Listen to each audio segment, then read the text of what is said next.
Hello दोस्तों, GS now के नए वीडियो में आपका फिर से स्वागत है। दोस्तों, हम लोग क्विज नाउ सेक्शन में इस समय चल रहे हैं। क्विज नाउ सेक्शन के थ्रू हम लोग इम्पॉर्टेंट क्वेश्चन को रिवीजन कर रहे हैं। अब तक इसमें 2 वीडियो हो चुके हैं, ये तीसरा पार्ट है जिसमें इंडियन ज्योग्राफी के लिए, और ये दूसरा पार्ट जो हुआ था इंडियन पॉलिटी का हुआ था, जिसमें इन टॉपिक्स के ऊपर कुछ क्वेश्चन थे। शेष जो क्वेश्चन है ये मूल अधिकार को छोड़ के, मूल अधिकार का क्विज अलग से होगा, मैं अलग वीडियो इसका बनाऊंगा, एक ही वीडियो होगा। और इन सब सारे टॉपिक्स जो मैं कि इसका पहले भी वीडियो सारा डिटेल दे चुका हूँ, नोट्स दे चुका हूँ वीडियो के फॉर्म में, और समझा चुका हूँ। तो ये सारे चैप्टर हमारे वीडियो लेक्चर में कंप्लीट हो चुके हैं, तो इसका हम लोग क्विज के माध्यम से रिवीजन कर रहे हैं। और ये लास्ट वीडियो होगा ये सारे टॉपिक्स का। इस वीडियो के थ्रू सारा कंक्लूड हो जाएगा, इस क्विज के थ्रू सारा कंक्लूड हो जाएगा ये सारा टॉपिक जो इसमें आप देख रहे हैं। आप लोग जो भी नए व्यूअर है, मैं बताना चाहता हूँ, इस समय हम लोगों का चल रहा है विजेता बैच जो कि पूरी तरह से एक फ्री बैच है। इसमें सारे चीज़ें जो भी होंगी, video, PDF, related PDF, pics जो भी होंगी वो फ्री ऑफ कॉस्ट ये प्रोवाइड की जाएंगे सभी स्टूडेंट को। ये UP PCS 2023 और ARO 2023 को फोकस में रख के, पूरी तरह से फोकस में रख है 6 महीने का एक क्रैश कोर्स समझिए है। और इस क्रैश कोर्स में सभी चीज़ों को समय के अंदर हम लोग कंप्लीट करने का कोशिश करेंगे, पूरी तरह से कंप्लीट करेंगे इसको। और इसके लिए भी, उन लोगों के लिए भी बहुत इम्पोर्टेंट है जो बार बार प्री में रुक जाता है, प्री ही नहीं हो पा रहा है, या प्री उनको लिए बड़ी चुनौती होती जा रही है, उनके लिए बिल्कुल ही परफेक्ट बैच के तौर पे काम करेगा। इससे आप जुड़ जाइए, हमारे चैनल को सब्सक्राइब कर ले, बिल्कुल ये फ्री है, तो आप लोगों को कोई टेंशन लेने की ज़रूरत नहीं है। आप लोग इसका लाभ उठाएं और ज़्यादा से ज़्यादा लोगों के बीच में शेयर करें, अपने फ्रेंड्स के बीच में, जो ये हमारा इनिशिएटिव है उनका वो भी लाभ ले सकें। और ज़्यादा लोगों के जुड़ने से हम लोग को एक मोटिवेशन भी मिलेगा। तो चलिए दोस्तों, सीधे हम लोग अब क्वेश्चन पे आते हैं। निम्नलिखित में से कौन सा लक्षण भारतीय परिसंघ और अमेरिकी परिसंघ में एक समान रूप से पाया जाता है? देखिए दोस्तों, मैंने पहले भी वीडियो में बताया हुआ है, जो इंडियन कॉन्स्टिट्यूशन के फंडामेंटल्स हैं उसमें मैंने बताया हुआ है कि जो हमारी न्याय प्रणाली है वो USA से ली हुई है। और इसीलिए सुप्रीम कोर्ट और हाई कोर्ट और लोअर कोर्ट का भी है, लेकिन 2 तरह से देख लेते हैं हम लोग, सुप्रीम कोर्ट और हाई कोर्ट। सुप्रीम कोर्ट जो है ये सेंटर में है, यह संघीय ढांचे में है, और हाई कोर्ट राज्य आधारित है, मतलब स्टेट में होता है। मतलब कि एक तरह से द्वैधता है न्यायपालिका की, हायरार्की है, ठीक है। ये सुप्रीम कोर्ट राज्यों पे भी लागू होता है और केंद्र का तो पूरा है ही, मतलब कि ये ड्यूल सिस्टम है। तो ये न्यायपालिका की द्वैधता जो है हम लोगों ने USA से ली है, और ये चीज़ें सिर्फ अमेरिका और भारत में पाई जाती हैं, ठीक है। भारतीय न्यायपालिका अन्यायिक पुनरीक्षण यानी कि जुडिशियल रिव्यू की संकल्पना किस देश से ली गई है? तो USA से ली है। न्यायपालिका से मैक्सिमम सारी जो चीज़ें हैं, जो भी स्ट्रक्चर है, वो USA से लिया हुआ है। तो अभी कभी क्वेश्चन आपको आता है न्यायपालिका से संबंधित, तो आप सीधे USA को टिक कर सकते हैं। निम्नलिखित में से कौन सा सुमेलित नहीं है? नागरिकता भाग 2 में है, सही है। मौलिक अधिकार भाग 3 में है, सही है। मौलिक कर्तव्य भाग 4 में है, इसमें 6 लिखा हुआ है। भाग 4A में है, यही गलत है। और राज्य 6 में है, सही है। भारतीय संविधान को कितने भागों में विभाजित किया है? तो 22 पार्ट्स में भारतीय संविधान को विभाजित किया गया है। ये देखिए 2 सूचियां हैं, इनको सुमेलित करना है। भारत के नीति निर्देशक सिद्धांत ये कहाँ से लिए गए हैं? आयरलैंड से लिए गए हैं, तो A का 3 हो जाएगा। मूल अधिकार कहाँ से लिए गए हैं? तो मूल अधिकार लिए गए हैं यूनाइटेड स्टेट ऑफ अमेरिका से, तो B का 5 हो जाएगा। और संघ राज्य संबंधों की समवर्ती सूची ये लिया गया है ऑस्ट्रेलिया से, तो C का 1 हो जाएगा। भारत राज्यों का संघ है तथा संघ में अधिक शक्ति निहित है। ये हो जाएगा कनाडा का। कनाडा ये हो जाएगा 2, तो 3 5 1 2, 3 5 1 2, डी इसका आंसर होगा। देखिए कनाडा को मैं समझा दूं एक बार कि जो हमारा फेडरल सिस्टम है, हम लोग यूनियन शब्द का यूज करते हैं, ठीक है, यूनियन ऑफ स्टेट है इंडिया भारत, तो ये यूनियन शब्द का यूज करने का मतलब कि ये राज्य हमारे जो भारतीय संघ है उससे अलग नहीं हो सकते हैं, ये अविभाज्य राज्य है। तो इसका मतलब कि केंद्र को, सेंटर को ज़्यादा मजबूती प्रदान की गई है, और ये चीज़ें कहाँ से उठाई गई हैं, तो कनाडा के संघीय व्यवस्था से उठाई हुई हैं। तो हमारा संघीय व्यवस्था कनाडा की तरह, जिसमें केंद्र सशक्त है और राज्यों को उससे कमतर पावर मिली हुई है। जबकि जो यूएसए का फेडरल सिस्टम है वो पूरी तरह से एक क्या कहा जाए, आइडियल कहा जाएगा, आइडियल फेडरल सिस्टम माना जाता है, ठीक है। तो जिसमें कि राज्यों को भी उतने ही मतलब कि काफ़ी अधिकार हैं, और मतलब केंद्र से ज़्यादा राज्यों को उसमें शक्तियां हैं। तो उससे उलट हमारा कनाडा से संघीय शक्ति ली हुई है। संवैधानिक प्रावधान और स्रोत, ये भी देखिए सूची मिलान करना है। विधि का शासन, देखिए इसमें बहुत लोग कंफ्यूज होते हैं। रूल ऑफ लॉ और रूल बाय लॉ, इसका अंतर क्या है ये समझ नहीं आता है। विधि का शासन और विधि द्वारा शासन, देखिए विधि का शासन इंग्लैंड से है और रूल बाय लॉ जापान से है। एक तरह से ये समझिए कि इंग्लैंड में जो बना हुआ है संविधान लिखित नहीं है, इंग्लैंड में लिखित संविधान नहीं है। तो जहाँ पे लिखित संविधान नहीं, आप इस तरह मान सकते हैं कि वो रूल ऑफ लॉ है, मतलब पूरी पहले से लागू, मतलब जो कस्टम में चले आ रहे हैं वो सारे लॉ पे काम करता है। तो रूल ऑफ लॉ का कॉन्सेप्ट है इंग्लैंड से। रूल बाय लॉ एक लिखित संविधान बनाया गया, बाद में बनाया गया है, और उस नियम के तहत मतलब संविधान बना और संविधान के द्वारा अब शासन होना है। संविधान मतलब कि एक नियम, एक कानून है, तो ये कानून रूल बाय लॉ हो जाएगा। एक कानून के द्वारा हम लोग शासन कर रहे हैं, तो जापान से कॉन्सेप्ट लिया हुआ है। तो आप लोग इसको, आई होप आप लोग समझ गए होंगे। ये इस तरह इसको आप लोग याद रखने के लिए समझ सकते हैं कि लिखित संविधान जापान का है, और जो लिखित है यानी कि रूल लिख दिए गए हैं उसके द्वारा शासन किया जा रहा है वो हो जाएगा जापान वाला, और इंग्लैंड का लिखित नहीं है। ये याद करने का मुझे लगता है ये सबसे बेस्ट तरीका है, मैंने इसी ढंग से याद किया हुआ है, आप लोग भी इसको ऐसे याद कर सकते हैं। तो विधि द्वारा से रूल बाय लॉ का क्या हो जाएगा, जापान। और राष्ट्रपति के विचारार्थ राज्यपाल द्वारा विधेयक सुरक्षित रखना, देखिए सेंटर को मजबूत करने वाला कनाडा, जैसे ही मैंने बताया। और विस्तृत उभयनिष्ठ सूची मतलब कॉमन ये समवर्ती सूची, ये आ जाएगा ऑस्ट्रेलिया से, यानी कि 2 3 4 1, ये हो जाएगा डी।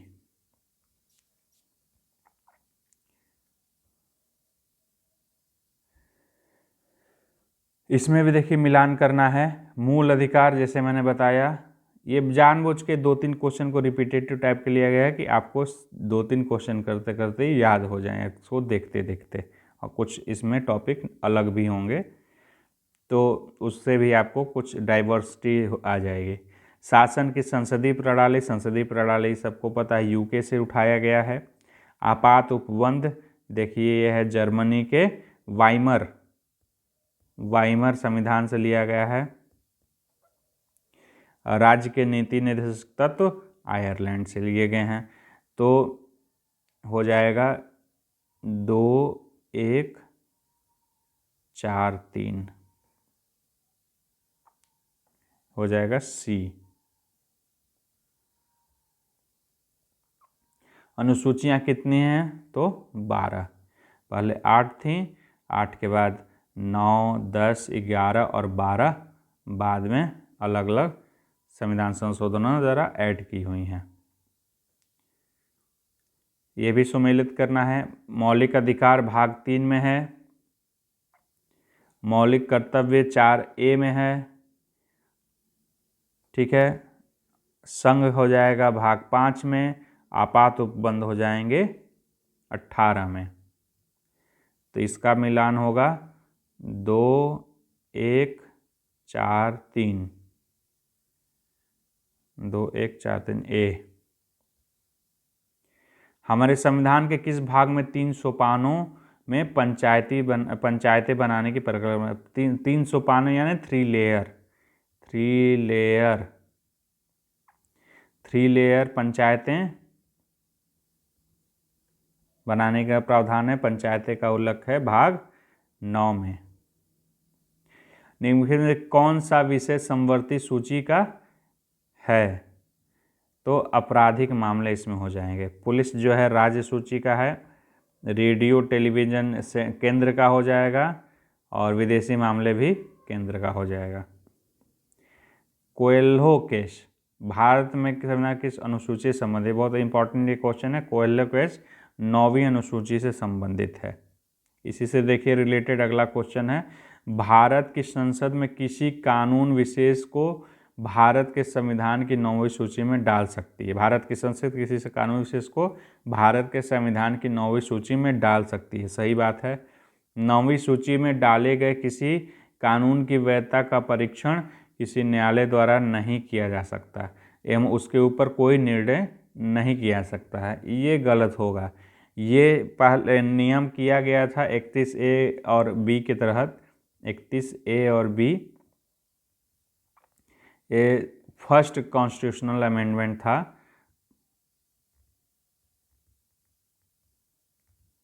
1951 जिसके तहत 31A और B को ऐड किया गया। लेकिन जो ये केस है कोएल्हो, IR कोएल्हो नाम है, IR कोएल्हो वर्सेस तमिलनाडु।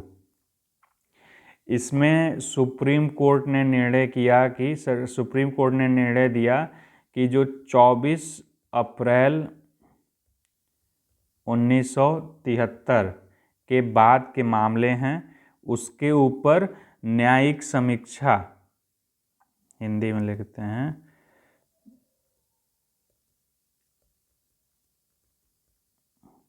न्यायिक समीक्षा सुप्रीम कोर्ट के थ्रू, न्यायपालिका के थ्रू हो सकती है। तो ये कहना कि अब 9वीं अनुसूची में कोई चीज़ डाल दिया गया है उसके ऊपर परीक्षण नहीं हो सकता, ये अब लागू नहीं होता है। सुप्रीम कोर्ट ने कहा इसको देखना पड़ेगा कि मूल अधिकारों का हनन तो कोई आर्टिकल नहीं करा, इसकी न्याय समीक्षा की जा सकती है। तो इसमें केवल एक सही होगा। और जो ये डेट है 24 अप्रैल 1973 ये स्पेशल इसलिए है कि केशवानंद भारती,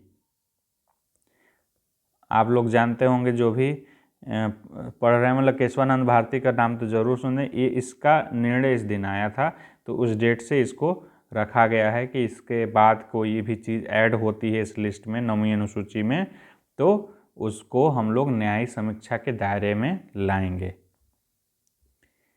अगला है, ये भी सुमेलित करने वाला क्वेश्चन है। 7वीं अनुसूची में क्या है? तो विधायी शक्तियों का वितरण है। 8वीं अनुसूची में भाषाएं हैं। 9वीं अनुसूची में अभी हम लोग बात किए हैं कुछ विधियों का विधिमान्यकरण है। और 10वीं अनुसूची में दल बदल कानून है। यानी कि 3, 1, 4, 2, 3, 1, 4, 2 C। भारतीय संविधान के निम्न दी गई अनुसूचियों में से कौन सा एक राज्यों के नामों की सूची तथा राज्य के क्षेत्र का ब्यौरा है जी किसमें? तो ये पहली अनुसूची में दिया हुआ है। भारत के संविधान की 4थी अनुसूची में क्या हुआ है? राज्यसभा के सीटों का आवंटन किया गया है। राज्यसभा, इस पर मैंने पूरा डिटेल अनुसूचियाँ, ये जो टॉपिक मैं इसमें दे रहे हैं आपका सब कुछ डिटेल मैंने, और तुलनात्मक जैसे स्रोत हैं, संविधान के स्रोत हैं तो इस स्रोतों के तुलनात्मक इन स्रोतों के तुलनात्मक विवरण भी दिए हुए हैं कि कैसे इन चीज़ों की आपस में तुलना की जा सकती है। न्यायपालिका अगर आ रही है तो किस किस तरीके से हम लोग आपस में तुलना करेंगे, ये सारी चीज़ों को डिटेल में मैंने उसमें बताया हुआ है। उसको वीडियो को आप लोग ज़रूर एक बार देखिएगा। भारत के संविधान में 20 भाग हैं, गलत है, 22 भाग हैं। भारत के संविधान में कुल 390 नहीं 395 आर्टिकल हैं। भारत की संविधान में 9वीं 10वीं 11वीं 12वीं अनुसूची संशोधन, जैसा अभी मैंने पहले एक आया था कि कितनी अनुसूचियां, मैंने बताया था 12 अनुसूचियां हैं, 9, 10, 11 और 12 वही क्वेश्चन के तौर पे आ गया है। ठीक है, और वो देखिए लोअर का क्वेश्चन था और यहाँ पे सीधे यूपीएससी ने इस चीज़ को पूछा हुआ है। तो ये लोगों का भ्रम रहता है कि लोअर में आया है, पीसीएस में आया है, यूपीएससी में नहीं आता है, तो ऐसा नहीं है, सब कुछ आता है। आप प्रीवियस ईयर क्वेश्चन को ठीक से कर ले रहे हैं तो इससे बाहर क्वेश्चन नहीं आते हैं, ये जान लीजिए। पॉलिटी में बहुत रेयर ऑफ द रेयरेस्ट है कि कोई इससे बाहर क्वेश्चन आते हैं, सब घुमा के कहीं ना कहीं से आए हुए क्वेश्चन ही रहते हैं। यही होता है जो डायरेक्ट क्वेश्चन होते हैं उनको ऐसे ना पूछ के, अब देखिए डायरेक्ट नहीं पूछा हुआ है, इसमें 3 ऑप्शन बना दिए हैं, ठीक है, जिससे थोड़ा सा लेंदी हो जाए क्वेश्चन। वही क्वेश्चन रहेगा, बस 3 क्वेश्चनों को 4 क्वेश्चनों को मिला के एक क्वेश्चन बना देगा, तो आते वही प्रश्न हैं। आप इंडियन पॉलिटी में अगर आप प्रीवियस क्वेश्चन को अच्छे से 2-3 बार कर लेते हैं तो अगर 15 लगभग क्वेश्चन आते हैं, 15 में से आपका लगभग क्या आप 15 पूरा कर लेंगे। 100% करने की इसमें क्षमता है, इस सब्जेक्ट में क्षमता है कि आप पूरा क्वेश्चन कर लें। तो प्रीवियस ईयर क्वेश्चन को कभी भी निगलेक्ट ना करें। आपके सामने ही उदाहरण और भी मिलते जाएंगे, ऐसे हम लोग जैसे आगे और क्विज करेंगे फ्यूचर में तो आपको खुद ही देखेंगे कि ये इसमें भी पूछा हुआ, यूपीएससी में भी पूछा हुआ, पीसीएस में भी पूछा हुआ है, जबकि लगेगा कि अरे पीसीएस में पूछा हुआ क्वेश्चन यूपीएससी में, लोअर में पूछा हुआ क्वेश्चन आईएएस में आता है, पीसीएस का तो स्टैंडर्ड से मतलब सब में क्वेश्चन अच्छे बनते हैं, ऐसी बात नहीं है। तो उसी क्वेश्चन को घुमा फिरा के यूपीएससी भी पूछता रहता है, कुछ क्वेश्चन जरूर हर जगह मिल जाते हैं। संविधान की 11वीं अनुसूची निम्नलिखित में से किससे संबंधित है? 11वीं अनुसूची जानते हैं पंचायती राज और 12वीं में नगर पालिका। भारतीय संविधान की 6ठी अनुसूची में किन राज्यों की जनजातियों का प्रशासन संबंधित है? देखिए इसके बारे में मैंने बहुत अच्छा बताया था, याद करने का तरीका। हाफ चंद्रमा, भारत के नक्शे को देखेंगे हाफ चंद्रमा कहाँ से बनेगा, तो असम। 6ठी अनुसूची के बारे में बात हो रही है। असम, मैं ऐसे बनाता हूँ, असम, नीचे आ जाए उसका मेघालय, आप लोग ध्यान दीजिएगा नक्शे पे, फिर आएंगे यहाँ पे त्रिपुरा और लास्ट में मिजोरम। तो ऐसे एक हाफ चंद्रमा की तरह बनता है। इस हाफ चंद्रमा को आप लोग याद रखेंगे तो इसके मतलब कि आपको याद रहेगा 6ठी अनुसूची में कौन कौन से राज्य हैं। तो ये याद करने का ये मेरा ट्रिक है, आप इसको फॉलो कर सकते हैं। तो देखिए किस में है, मेघालय है, त्रिपुरा है, मिजोरम है, ऑप्शन बी होगा। असम इसमें ऑप्शन में नहीं है लेकिन असम भी है, 4 राज्य हैं इस अनुसूची में। निम्नलिखित में से कौन से विषय भारतीय संविधान की 7वीं अनुसूची की सूची 3 समवर्ती सूची में शामिल हैं?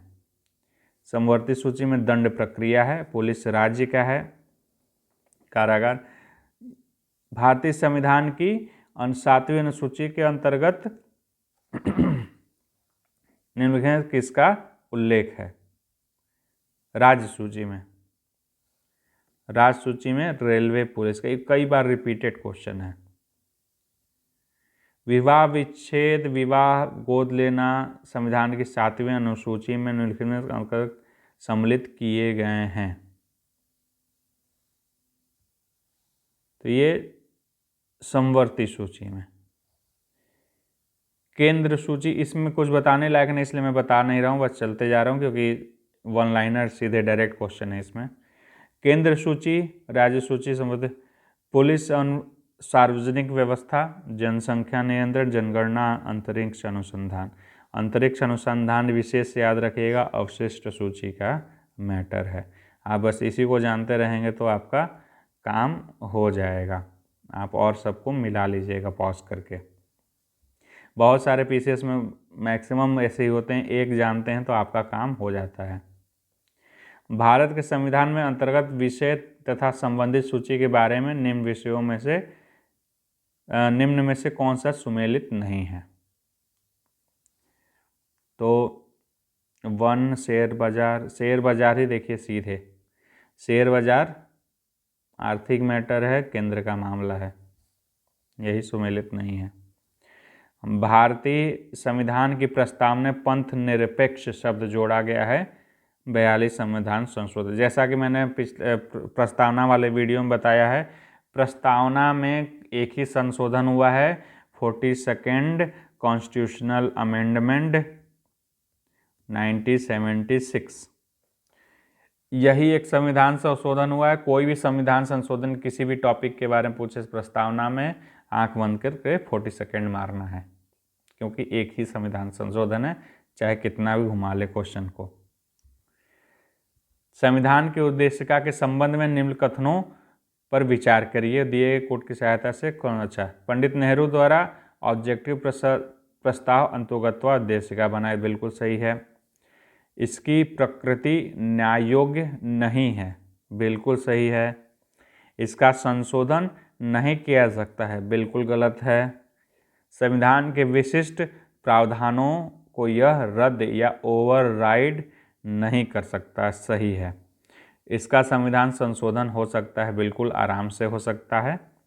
तो इसमें 1, 2 और 4 सही हैं, मतलब कि बी। संविधान की प्रस्तावना का विधिक स्वरूप क्या है?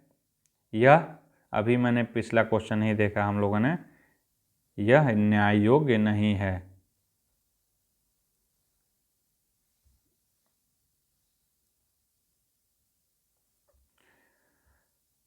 भारतीय संविधान, देखिए क्या ध्यान दें, विधिक स्वरूप पूछा है। भारतीय संविधान की प्रस्तावना में धर्मनिरपेक्ष और समाजवादी शब्द जोड़े गए हैं। देखिए मैंने अभी बताया था, प्रस्तावना से जुड़ा कोई भी संविधान संशोधन किसी भी टॉपिक पे हो तो 42वां संविधान संशोधन। भारत के संविधान की प्रस्तावना में कितने प्रकार के न्याय, स्वतंत्रता, समानता, न्याय, स्वतंत्रता, समानता, भ्रातृत्व उसी क्रम में उल्लेख किया गया है? तो आइए हम लोग देख लेते हैं। आप लोगों को डिटेल के मैंने यहाँ लगा रखा है, ये थोड़ा बड़ा करना पड़ेगा।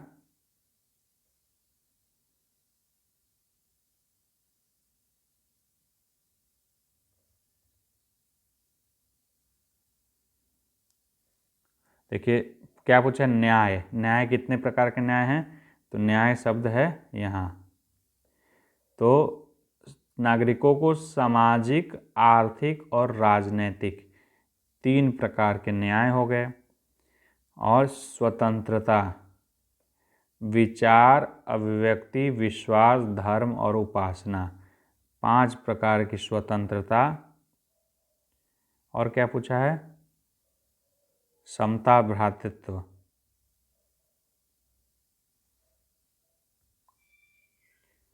तो प्रतिष्ठा और अवसर की समता, बंधुता वाला एक। तो कितने हो गए? 3, 5 और 2, और एक बंधुता या बंधुता वाला, भ्रातृत्व वाला। तो हो जाएंगे 3, 5, 2, 1 ए। 26 जनवरी 1950 को भारतीय की वास्तविक संवैधानिक स्थिति क्या थी? 1950 पूछ रहा है, मतलब कि 42वां संविधान संशोधन नहीं हुआ है, इसीलिए ये पूछा हुआ है, क्योंकि ये प्रियम्बल के अनुसार ही पूछा हुआ है। तो लोकतंत्र, गणराज्य, संपूर्ण प्रभुत्व संपन्न लोकतंत्र। अब पंथ निरपेक्ष जुड़ गया शब्द, अब उस समय नहीं था, आंसर होगा बी। देखिए यूपीएससी में क्वेश्चन पूछा हुआ है, इसको मैंने जानबूझ के साथ में लगाया है वही क्वेश्चन। और ये देखिए लोअर 2008 और पीसीएस मेंस 2009 में पूछा है और यूपीएससी 21 में भी ये पूछा है क्वेश्चन। मतलब कि पहले लोअर में आया था, फिर पीसीएस में आया और फिर आईएएस में आया, मतलब क्रम चढ़ते गया है। भारतीय गणतंत्र की 26/1/50 को वही सेम क्वेश्चन है, सब कुछ सेम है, ठीक है। इसमें ऑप्शन सी में आ गया है बस, प्रभुत्व संपन्न लोकतांत्रिक गणराज्य। भारतीय संविधान की प्रस्तावना में इसके सभी नागरिकों को कौन सा न्याय प्रदान करने की व्यवस्था की गई है? अभी आप लोगों ने देखा न्याय की बात की गई है, सामाजिक, आर्थिक, राजनैतिक, 3 प्रकार के न्याय की बात की गई है। अरे संस्कृत में राजनैतिक। भारत के संविधान के उद्देश्य का, संविधान का भाग है किंतु कोई विधिक प्रभाव नहीं रखता है। संविधान का भाग नहीं है, विधिक प्रभाव नहीं है, ये गलत है। संविधान का भाग है और वैसा ही विधिक प्रभाव रखती है। इसे देखिए, इसको अभी क्वेश्चन मार्क में रखा हुआ है। संविधान का भाग और वैसा ही विधिक प्रभाव रखते हैं जैसा कि उसका कोई अन्य भाग नहीं, वैसा ही प्रभाव नहीं रखती है। संविधान का भाग है किंतु अन्य भागों से स्वतंत्र होकर इसका कोई विधिक प्रभाव नहीं है, ये ज़्यादा अच्छा आंसर होगा, तो इसका डी। भारतीय संविधान की प्रस्तावना में जिन आदर्शों, देखिए क्वेश्चन सॉल्व करते समय ये ध्यान रखिएगा कि तुरंत हर चीज़ को नेगलेक्ट करें। देखिए अब इसमें कन्फ्यूजन लगा तो मैंने इसको पॉज कर लिया। जो ऑड आउट करने का तरीका था, मतलब कि जो क्या कहते हैं, चेक करके होता है कि जो गलत ऑप्शन उनको हटाने का तरीका यही होता है, जहाँ कन्फ्यूजन उसको पॉज करते जाएं। सारे अब पढ़ने में तो ये भी सही लग रहा है, संविधान का भाग है किंतु कोई विधिक प्रभाव नहीं रखती है, ये अभी हम लोग ने पढ़ा भी है कि न्यायोचित नहीं है, तो पढ़ने में तो बिल्कुल परफेक्ट लग रहा है ये, ठीक है। लेकिन उससे बेहतर ऑप्शन ये है कि ये स्वतंत्र हो गए कि उसका कोई विधिक प्रभाव नहीं है, अन्य चीज़ों के साथ मिलके वो अपने प्रभाव को बढ़ा सकती है, क्योंकि ये संविधान का एम डिसाइड करती है। तो इस तरह हम लोग थोड़ा मतलब कॉन्शियस ढंग से सारे ऑप्शनों को ज़रूर एक बार पढ़ें। भारतीय संविधान की प्रस्तावना में जिन आदर्शों उद्देश्यों के रूपरेखा दी गई है उसकी व्याख्या की गई है, मूल अधिकारों के अध्याय में की गई है, ठीक है। राज्य के नीति निर्देशित सिद्धांतों के अध्याय में भी की गई है। मूल अधिकार, राजनीतिक संविधान और मौलिक कर्तव्य, ये ज़्यादा ठीक है। देखिए ये तीनों अध्याय में मिला के किया हुआ है। उद्देशिका में जो दिया हुआ है प्रस्तावना में, उसको पूरी तरह से जो भी न्याय और धर्मनिरपेक्षता और जो बंधुता की बातें हैं सभी मिला के आप देखेंगे इन सारे चैप्टरों में इसका आपको व्याख्या मिल जाएगी हर टॉपिक के ऊपर। किस बात के फैसले में सर्वोच्च न्यायालय ने सर्वप्रथम घोषित किया कि उद्देशिका संविधान का हिस्सा नहीं है? देखिए क्वेश्चन को दो साथ में रखा हुआ है, इसीलिए बेरुबारी मामले में कहा था कि इसका हिस्सा नहीं है, और बेरुबारी जो मामला था 1960 का था। फिर आता है सर्वोच्च न्यायालय कहता है कि मौलिक संरचना का भाग है, स्वीकार करता है। यह आता है केशवानंद भारती वाले मामले में, और ये 1973 वाले में ये इसको एक्सेप्ट करता है। तो वर्तमान में स्थिति यही है कि यह मौलिक संरचना का भाग है। लेकिन ये देखिए क्वेश्चन इस पे आया कब माना था कि नहीं है, तो इसको ध्यान रखिएगा। बेरुबारी वाद में माना था कि इसका भाग नहीं है, और केशवानंद भारती वाद में माना कि ये इसका मूल भाग है, मूल मौलिक संरचना का भाग है। भारतीय संविधान का कौन सा भाग संविधान की आत्मा कहा जाता है? तो उद्देशिका को कहा जाता है। इसी तरह अगर पूछे कि अंबेडकर के अनुसार भारतीय संविधान की आत्मा किसको कहा है अंबेडकर ने? तो आर्टिकल 32 को उन्होंने कहा है कि ये संविधान की आत्मा है। लेकिन यहाँ पे अंबेडकर की बात नहीं है, बस संविधान किसको कहा जाता है, जनरली किसे कहा जाता है, तो उद्देशिका को, प्रीएम्बल को कहा जाता है, क्योंकि ये पूरे कॉन्स्टिट्यूशन को डिफाइन करता है कि हम किस तरफ जाना चाहते हैं, हमारा उद्देश्य क्या है। भारत के संदर्भ में निम्न में से कौन धर्मनिरपेक्ष शब्द का सही भाव व्यक्त करता है। देखिए, धर्मनिरपेक्षता हमारा जो पश्चिमी जगत की धर्मनिरपेक्षता है उससे अलग है। पश्चिमी जगत में धर्मनिरपेक्षता का विचार है कि सभी धर्मों से अलगाव, राज्य और रिलीजन और स्टेट, राज्य और धर्म दो अलग अलग चीज़ें हैं, दो अलग अलग एंटिटी हैं, इनका आपस में जुड़ाव नहीं है।